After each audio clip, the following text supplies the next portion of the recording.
Welcome to the Mike on Much podcast. I'm your host, Mike Veerman. I'm here with my friend and trusted producer, Max Kerman. We're also here with our pop culture aficionado, Shane Cunningham. And this is another in our series of year-end holiday wrap-ups. Of course, you'll be getting 6 over the course of the next 6 days. We are probably in day 5 right now, discussing some of our favorite music, TV shows, movies. You've heard all of that in the previous episodes from 2019.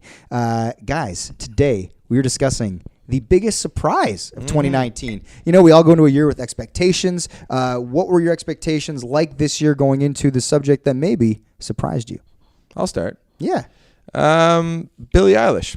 Whoa! I think her... Came out of nowhere. Yeah. That's bull. What do you mean?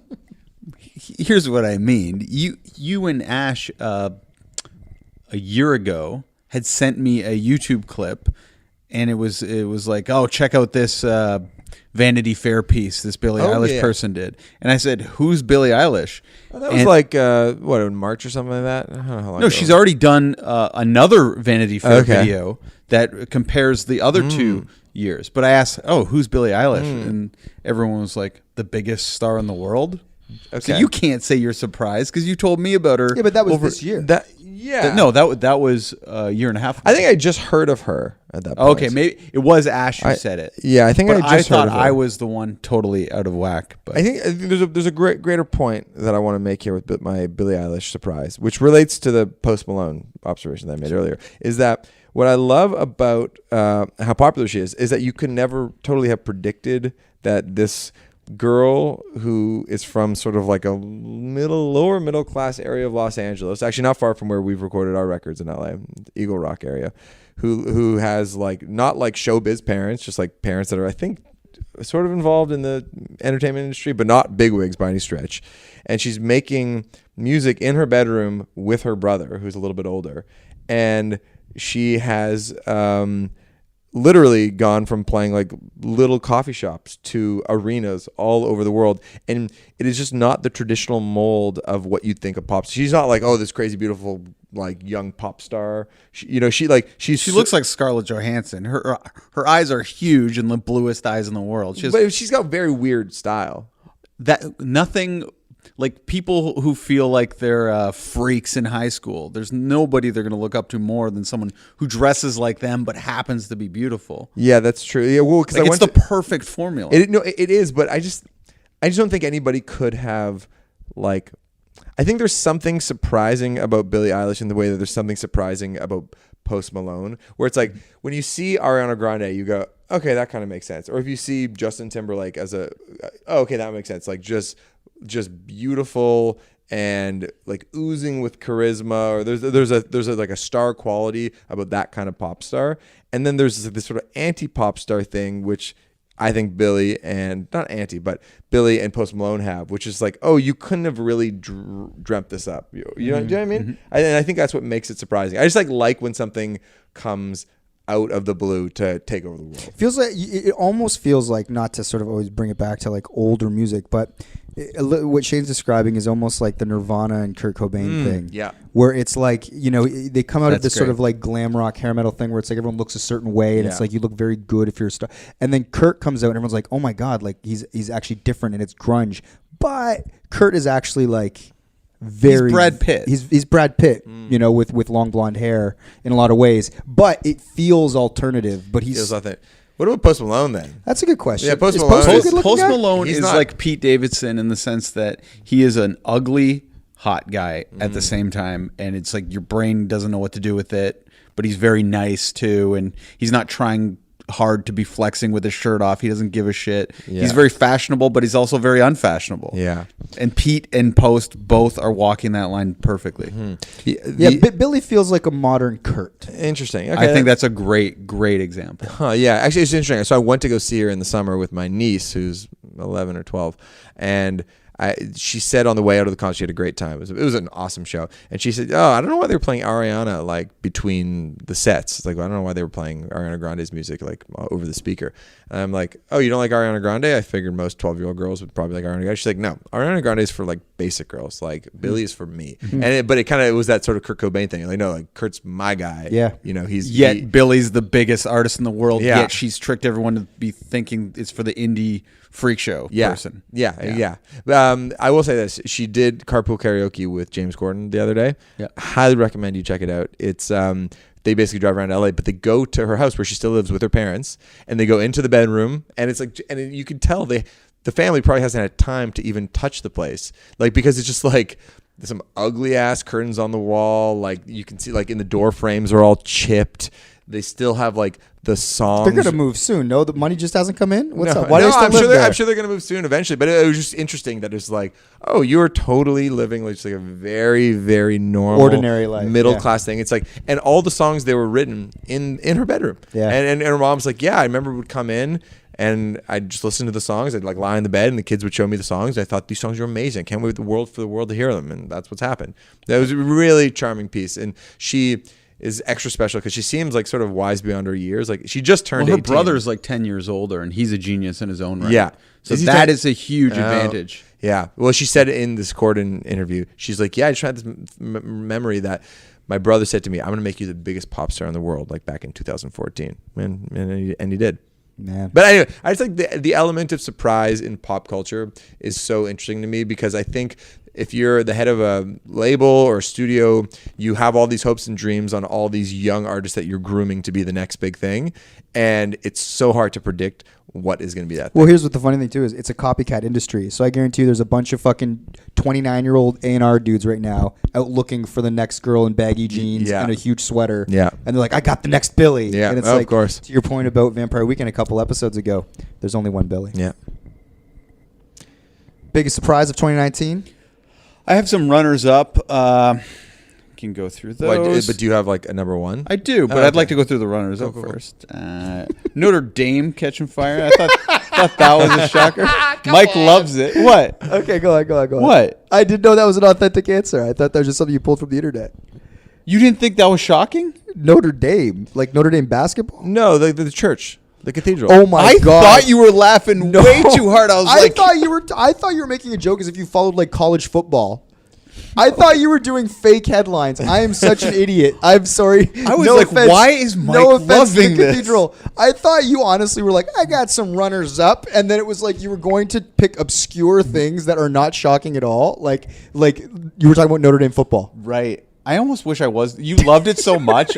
I hate when somebody thinks I'm being funny, but I'm not. But I don't know why they think I'm being funny, and I have to break it to them. I know you're loving this, but I actually don't know what you're laughing at. I thought you were doing a subversive like 10 times a bit year. on a bit. Like if we were going to do a countdown show, you were just going to pick some of the weirdest, stupid shit that actually... And now I wish I did do that. I didn't know you guys would be so down with that. Yeah. Okay. Anyway, just Notre Dame, very sad, caught fire. Measles getting back doing the outbreak. All those anti-vaxxers said, what's the point in doing it? And then measles actually did come back. I like these ones. There's a movie called LaQuisha that came out where Mike knows what I'm talking about. It's not quite as good as Notre Dame burning down, but Mike's giggling. It's where a white radio show host gains popularity by pretending to be a black woman, and there's a film about it. And I was very shocked that in 2019 a movie like this could still come out and not be murdered, like not be made fun of mercilessly. But it kind of came and went, and it wasn't even that big of a deal. Oh yeah, do you think that'd be ripe for Twitter? You think it would be everywhere, and that the director would be banished or whatever. But anyway, my number one pick is, I'm wearing the ring right now. Mike gave me this gift. It means a lot to me because the Raptors winning the championship is insane. Insane. Yeah, still can't believe it. Insane. Yeah. And I couldn't imagine. I know Mike has to pick that. I couldn't imagine him picking anything else. But I'm still so happy about it. And it's like, I always say I have a mansion. I'm so happy to have my house and all that. I'm so happy the Raptors won, and I don't think I'll ever get over it. I think actually the biggest surprise for me, I'm going to change it, is me being friends with Nick Nurse. That's the biggest shock. That's a great answer. I would never in a million Couldn't have years. predicted that at the start of the year. No, definitely And not. think about it. Like, if you would have ever told, like, I played basketball in high school. I was on the team. I was friends with your brother, Greg. Yes. Who wasn't on any. Still are friends with Greg. I was friends with him then. I'm friends with him now. He was on the football team, but he was never that into basketball or anything. He has a Raptors championship ring saying Veerman across it. Who would have ever predicted that? That is nuts. And now you own it. Yeah. So I'm going to. And now you own mine. I know two people though with legit Raptors championship rings. Yeah. It's insane. Yeah. And you're best friends with Nick Nurse. Yeah, it's crazy. Yeah, I am 100% aligned with Shane. I like how you didn't deny that he was your best friend. Yeah, it's nuts. It's true. Carry on. Yeah, like I said, I'm with Shane. Nothing surprised me more than the Raptors. And even here's the thing, as a Raptors fan, like I was optimistic. Hey, this is going to be really good. We have Kawhi Leonard. We get the conference finals. Like finals or bust. We kind of kept saying all year. So you kind of put out this front like, oh yeah, like we can make the finals. But do you really believe it? No, you don't, because as a Raptors fan, you're conditioned to sort of expect the worst. You sort of like brace yourself for these gut punch moments. But every step along the way, stuff happens, and like that shot in Game 7 of the semifinals against Philly, it's like, holy shit, it doesn't happen for us like this. Out of a movie, and historic. Like that will live. Like whenever you watch a compilation from this point forward in the NBA. Like a montage for the the playoffs. That shot will be in there. That becomes part of like NBA canon, and our team was there for it. Like it was so cool, and you go, okay, well that had to be it. Like we're gonna lose in the conference finals to the Bucks now. Like that was our moment. That shot happened on my birthday too. Amazing. Yeah, it was best birthday. Happy birthday. Thank you. And then they go down 2-0 against the Bucks, and you're like, fuck. Well, it was fun, and we got to the conference finals, and and then they reel off 4. And then in a row. Isn't that insane? And they win Game 6 at home. Sweep the Bucks. Conference finals. Oh my God, we won the conference. We made the finals. The goal, it happened. It would be greedy to expect more. Maybe we could do it, but the Warriors, and then they did it. And every step along the way. But you think like, okay, we're gonna win it.